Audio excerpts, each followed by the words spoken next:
Welcome to a special Broadcast Pix and Switchboard Live webinar event. Thanks for joining us. We're going to ask the question today, what is multi-streaming and how does multi-streaming benefit a community media station? We're going to explore these questions today with Adam Dunsbury of WCTV. Thank you very much, Adam, for joining us. And he'll share his experience of utilizing the integration that our two companies have recently completed between the Switchboard cloud platform and Broadcastpix, our Broadcastpix production switches. We're very keen to get a user's perspective on multi-streaming, how easy it is, how hard it is, how it works, what it does, etc., etc. So please join me in welcoming our partner, Mr. Rudy Ellis. He's the CEO of Switchboard Live, and also our special guest, Adam Dusenbury from WCTV. Hi, Adam. Hi, Rudy. I hope you're both well. So, Adam, you've been a long time Broadcastpix user. I don't even know how long, right? Quite a long time. Could you give us a bit of history on your relationship with us and what you're using from us? Sure. Good afternoon, Graham and Rudy. Thank you for having me to discuss Broadcastpix and Switchboard with you guys today. I started with Broadcastpix back when I was a volunteer in Wakefield, WCAT, and they purchased the actual serial number has been up for debate, but one of the first Broadcastpix Targa units from you guys back in the early 2000s, and I've put in units. I put in a unit in Winchester when I was there. I upgraded a unit in Belmont when I was there, and this GX behind me here in Wilmington is a fairly new unit for us here. So. And of course, I have my own Flint that I use for my own side business as well. So, I've been with you guys for quite some time. A long time. It was making my, I don't know what the word is, my hair stand and talking about Targa cards and things like that. The early days of digital video in computers. Wow. Yeah. Very good. So right now you have a GX. How do you kind of use it what do you use it for and how do you use it? Let's ask that question. Well, the GX is here in our main control room in our studio, and we use it for basically all of our studio shows. With COVID, we've been doing a lot more, actually seeing a lot more live shows as we do shows that would normally have been in person, like our library in town used to do, or before COVID used to do presentations in the library. Now we've partnered with them and they're doing their presentations here in our studio so that we push them out live so they can still present them as they would in normal times. We're getting to do a lot more entertainment recently. We've brought in a bunch of performers. We're doing a big live spectacular with a local well-known a cappella group on Saturday. Here. So the Broadcastpix is getting a lot more use than it did when we first put it in, where it was just basically Talking Heads talk shows. But that's the one we have here. And we also have a Flint, an FX in a rolling box that lives over at the high school that we use for our portable system.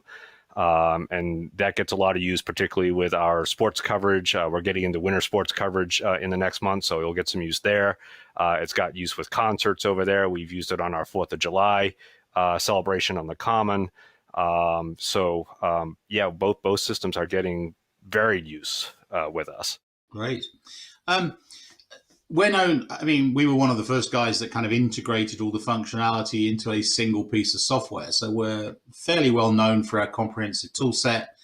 We also like to pride ourselves on trying to make the product easy to use, and the whole ease of use side with macros, etc.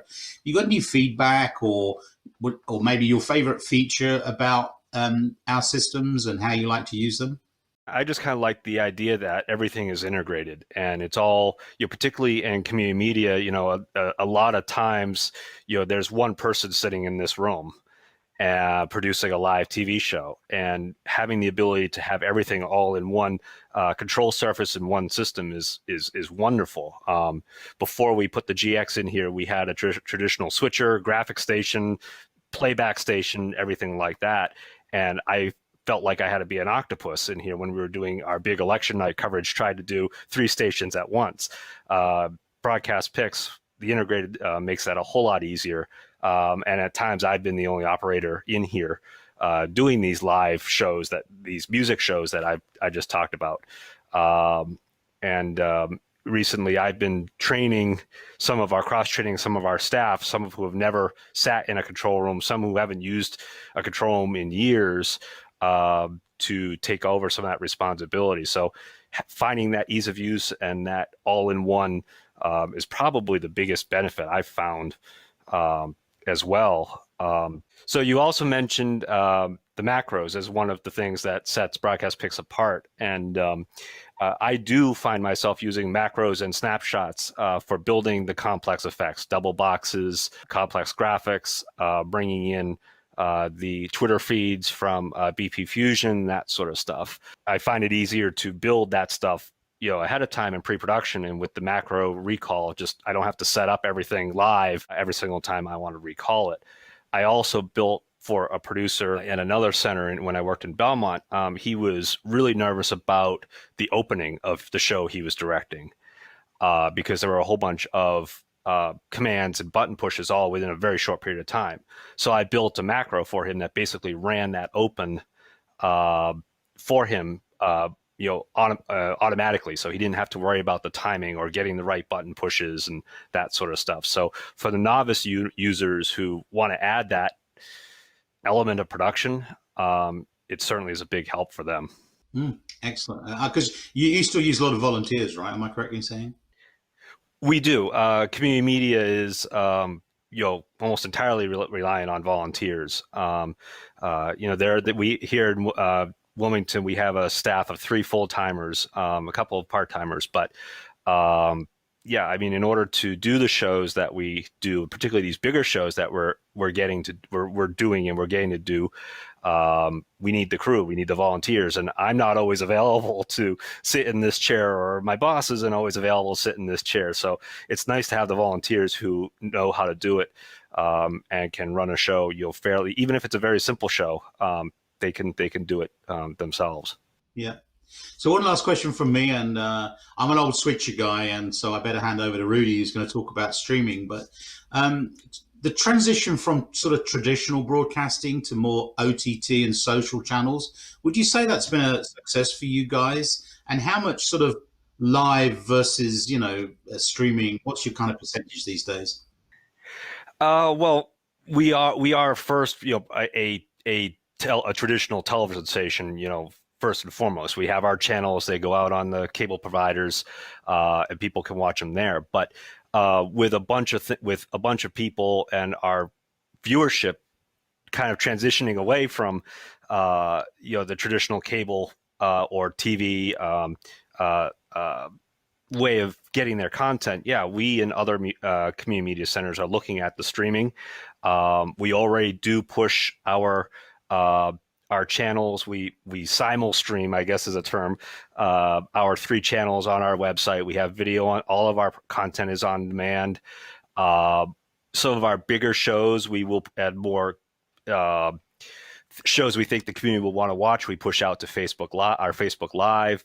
And now with Switchboard, which I assume we'll probably be talking about, we're also exploring, other ways that we can get our content out for the people who aren't watching us on the traditional way on cable TV, so that they can see, if not our entire programming, at least the big stuff that the community would be interested in. So with that said, I'm going to hand over to our simul streaming expert, our business partner, Mr. Rudy Ellis, to talk about the streaming side. Yeah, no, thanks, Graham. It's definitely good to hear how, you're, like you said, you're a switching connoisseur, and just hear how things have evolved, especially with Broadcastpix. It's amazing. And your expertise, obviously, Adam, is definitely warranted as well. So it sounds like you've been pretty busy. So I'd love to learn a little bit more about this, Adam, your streaming schedule. Like, how many hours of content do you guys typically produce, in a given period? I'm not the right person to ask that question, but we do a lot of our stuff is pre-taped, and we run on our channels as tape programming. And again, that our channels are live simul streamed on our website. We have been doing, like I said, because COVID, we've actually been busier for the past 9 months than we've been, for quite a bit, because we've been offering our facilities in a reasonable and protected way to community members and organizations, to, like I said, the library, still getting their programs out, which normally they will hold in person at the library. We're now streaming. We're doing them live here in the studio and streaming them out on our social media pages. These musicians who have gigs that they normally go out to, they're coming in to use our facility so they could do live streaming. This upcoming concert that we've got, we're doing the week before Christmas. We're doing a Zoom with Santa. So we're with all the Santa meet and greets in town that are canceled. We're inviting Wilmington community and beyond to come on a Zoom call with Santa here in the studio, and that will be live. So we find ourselves we're doing our regular tape programming and whatnot, but we find ourselves doing a lot more live streaming, a lot more government meetings. We're doing government meetings that I never knew existed because the town has now come to us as a way, since they can't hold in person, as a way to get make their meetings available to the town. And we live stream them. Again, the big ones we put out on our social media pages. They go on our channels, of course. So we've actually seen an uptick in business and production over the past 9 months. And it's actually from a production guy's standpoint, it's actually really been fun and really been great. So, would you attribute all of that increase in just work and obviously broadcast? Would you say that would be directly related to COVID? Is that like more of a positive challenge, so to speak?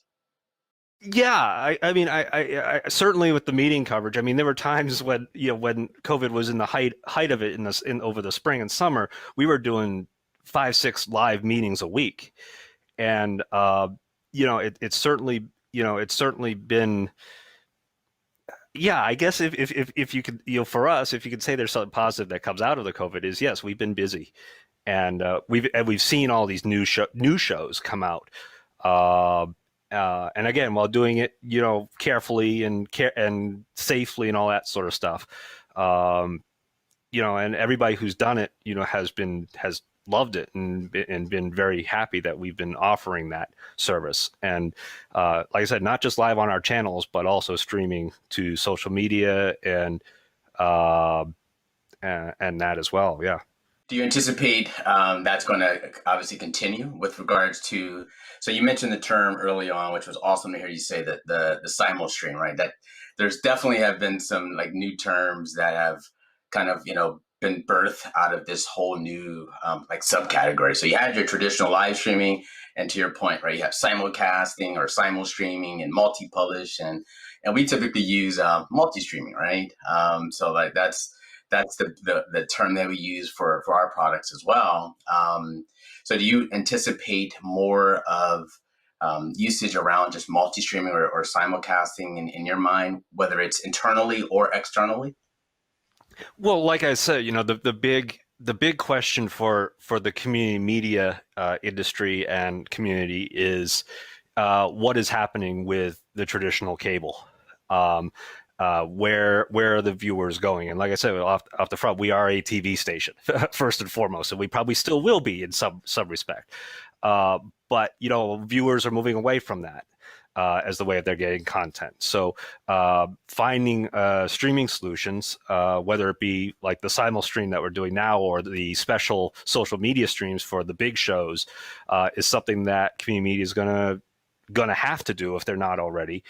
And like I said, with COVID, that's kind of taken off, at least here in Wilmington, being able to push this content to as many places as we can to get as many, eyes on it as we can.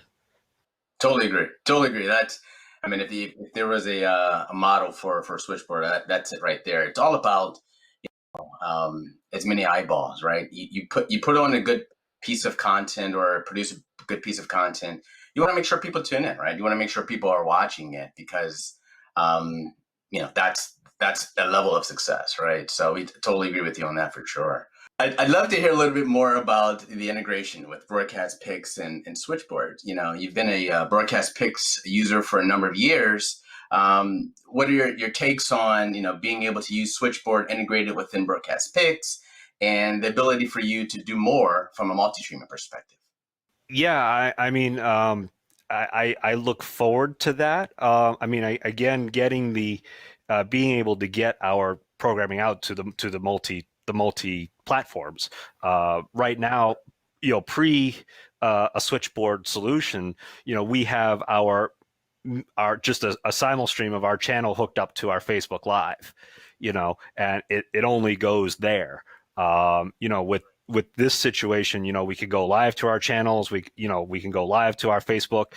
We have YouTube streams set up for all of our, for our government, our Wildcat TV and our generic. So we could go there. We could go to these library shows. We could go to the library's Facebook page, directly, So being able, again, it's about getting the eyeballs on the stuff and being able to, where normally it's okay, it's just going to our Facebook page, WCTV's Facebook page.